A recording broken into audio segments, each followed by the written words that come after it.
Hi, I'm Lindsay from howtosew.com, and this is a Machine Minute brought to you by Baby Lock and the Rachel Machine. Today we're going to show you how to add the binding or finish the edges of the placemat. And if you missed our video on how to make the placemat, the link is down in our video description. So the materials you'll need for this project are the placemat that you made from the first video, and then you're going to need two 2.5 inch by 42 inch binding strips, pieces of fabric. To make the binding for your placemat, you're going to mark a diagonal line on one end of your 2.5 inch by 42 inch binding strip, and then you're going to pin it to another strip so that they're perpendicular to each other. You can see here. And then you're going to sew along this line to make a diagonal seam. And when you're done sewing, you're going to take a ruler and your cutting tool and you're going to trim it so there's only a 1/4 inch seam left. And here's what it's going to look like. You're going to have your 1/4 inch seam, and you're going to want to press the seam open. And you can see here, this is what the outside looks like, and you can hardly tell that you pieced two pieces of fabric together, but the seam is right here. And then your next step is you're going to want to take your seam and you're going to fold it 1 inch under with the wrong side or the unprinted side of the fabric facing up. And then take that strip and you're going to fold it in half and press that in place, and it'll look like this.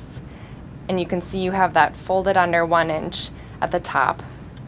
And then you'll have your finished binding strip ready to sew.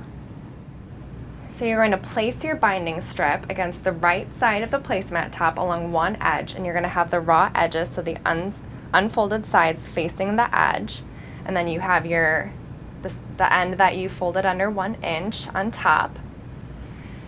And then we also marked with the pin down here a 1/4 inch from the edge, which is just a sign to tell us when to stop sewing. So you're going to want to begin sewing your binding on using a 1/4 inch seam, and you're going to start about 2 inches away from the edge of the binding. You can see the loose binding down here, and you're going to want to start in the middle of one of the sides of the placemat, so not in the corner. Before you start sewing, you're just going to want to do one back stitch to hold those stitches in place. And then you're going to sew using your 1/4 inch seam all the way down until you get to 1/4 inch away from the corner of the project,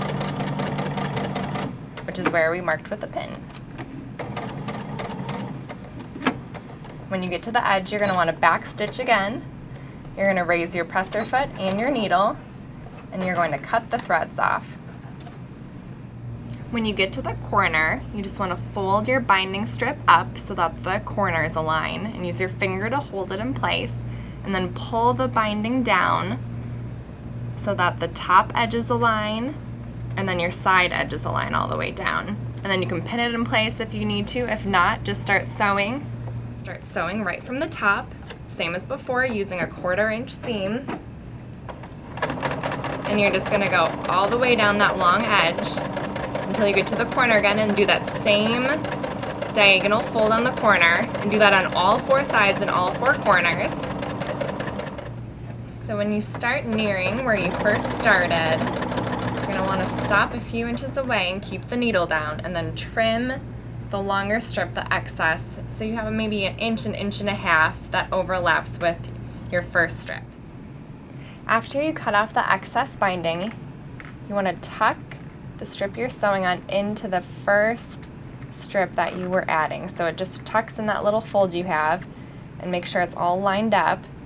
And then you can just continue sewing with your 1/4 inch until you get to your starting point and back stitch, and then your binding will be sewn on.